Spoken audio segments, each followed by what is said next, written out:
विश्व के सभी मेरे साथियों को राजरत्न अंबेडकर की ओर से जय भीम, नमो बुद्धाय। द अनटोल्ड अंबेडकर के 10वें भाग में आप सभी लोगों का स्वागत है। यह बात उस समय की है जब डॉक्टर बाबा साहब अंबेडकर कानून मंत्री के पद पर विराजमान थे। उस समय जब डॉक्टर बाबा साहब अंबेडकर इस देश के कानून मंत्री थे, उस समय अनुसूचित जाति का एक लड़का यह आईएएस की परीक्षा पास होकर कलेक्टर बन गया था। बाबा साहब को इस बात का पता चला। बाबा साहब को पता चला कि हमारे समाज का एक लड़का आईएएस परीक्षा पास होकर वो कलेक्टर बन गया है। बाबा साहब को इस बात पर गर्व हुआ, अभिमान महसूस हुआ। बाबा साहब ने अपने कार्यालय से ये मांग की कि उस कलेक्टर को बुलवाया जाए और बाबा साहब अंबेडकर जी से एक मुलाकात बाबा साहब अंबेडकर जी के घर पे तय हुई। इस कलेक्टर को यह संदेशा बाबा साहब अंबेडकर जी के कार्यालय से मिला कि बाबा साहब उनसे मिलना चाहते हैं। अब उस कलेक्टर को यह लगने लग गया कि बाबा साहब कानून मंत्री है और कानून मंत्री ने मुझे बुलाया है, शायद इनको मुझसे कुछ चंदा चाहिए होगा, कुछ थैली चाहिए होगी। यह कलेक्टर इस आशा से बाबा साहब अंबेडकर जी को मिलने गया कि बाबा साहब को शायद मुझसे कुछ चाहिए। बाबा साहब अपने घर पे दिल्ली के अलीपुर रोड के बंगलों पर पेपर पढ़ते हुए बैठे हुए थे। यह कलेक्टर उस समय बाबा साहब से मिलने आया। बाबा साहब ने पेपर पढ़ते पढ़ते उसको पेपर को हटाया। बाबा साहब ने देखा कि वो कलेक्टर बेटा, वो कलेक्टर बच्चा मुझे मिलने के लिए आया है। बाबा साहब ने पेपर बगल में रखा और उस कलेक्टर से कहा कि तुम अब नए नए कलेक्टर बने हो। कलेक्टर ने कहा कि जी मैं अभी कलेक्टर बना हूं। बाबा साहब ने कहा कि शासन ने आपको लाल बत्ती की गाड़ी दी होगी। कलेक्टर ने कहा हां, मुझे लाल बत्ती की गाड़ी दी है। बाबा साहब ने कहा एक काम किया करो, हफ्ते में एक बार या 2 हफ्ते में एक बार, जैसे आपको समय मिले, उस गाड़ी में बैठकर आप जिस बस्ती में रहा करते थे, जिस घर में आप रहा करते थे, उस बस्ती में एक बार उस गाड़ी में बैठकर चक्कर मार के आया करो। कलेक्टर ने कहा ठीक है, और बाबा साहब अपना पेपर पढ़ने में फिर बिजी हो गए।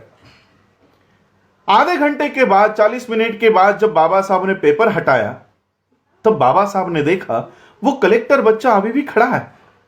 बाबा साहब ने कलेक्टर से पूछा क्या है, क्यों खड़े हो? तो कलेक्टर ने बाबा साहब को कहा कि बाबा साहब आपने मुझे मिलने के लिए बुलाया था, आपको शायद मुझसे कुछ चाहिए था। बाबा साहब को पता चल गया कि इसके दिमाग में क्या चल रहा है। बाबा साहब ने उस कलेक्टर को बिठाया और कहा कि आपको पता है मैंने आपको क्यों कहा कि आप जिस बस्ती में रहा करते थे, जिस चाली में रहा करते थे, वहां पर अपनी गाड़ी में बैठकर, लाल बत्ती की गाड़ी में बैठकर एक चक्कर लगाकर आया करो, ऐसा मैंने आपको क्यों कहा, पता है आपको? कलेक्टर ने कहा नहीं, मुझे नहीं पता कि आपने ऐसा क्यों कहा। बाबा साहब ने कहा कि जिस दिन तुम अपनी गाड़ी में बैठकर, लाल बत्ती की गाड़ी में बैठकर अपनी बस्ती में जाओगे, जैसे ही तुम्हारी गाड़ी उस बस्ती में प्रवेश करेगी, कुछ औरतें वहां पर रास्तों के ऊपर कपड़े धो रही होंगी। वो कपड़े धोते धोते तुमको देखेगी। तुम्हारी गाड़ी जैसे ही आगे जाएगी, कुछ औरतें वहां पर बर्तन मांज रही होंगी।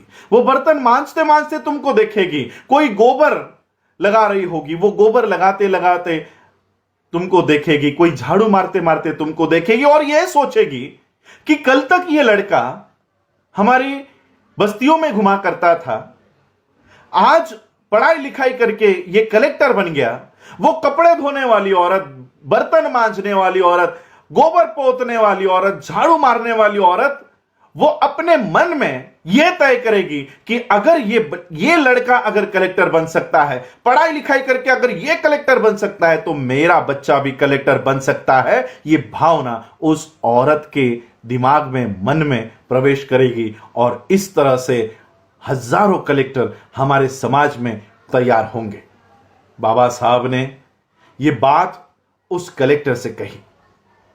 आज मुझे आप बताइए, क्या बाबा साहब के इस बात के ऊपर हमारे समाज से निकले हुए कलेक्टर क्या आज बाबा साहब की इस बात को फॉलो कर रहे हैं? हमारे बस्तियों में से निकले हुए कलेक्टर, आईएएस ऑफिसर्स, आईपीएस, वकील, इंजीनियर, डॉक्टर, क्या फिर से कभी उस बस्ती में आए?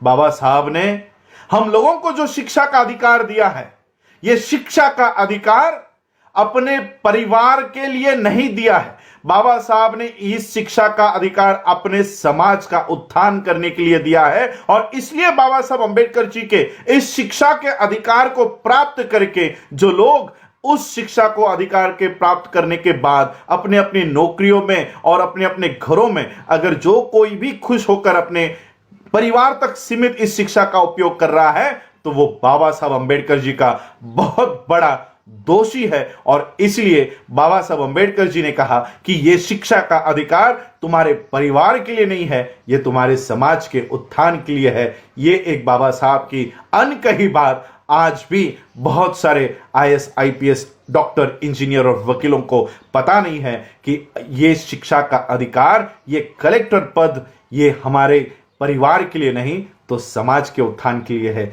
यही आज के एपिसोड में आप सबसे बताने के लिए मैं आया हूं। आप लोगों ने मुझे सुना, उसके लिए आभार। जय भीम, जय भारत, जय बुद्ध।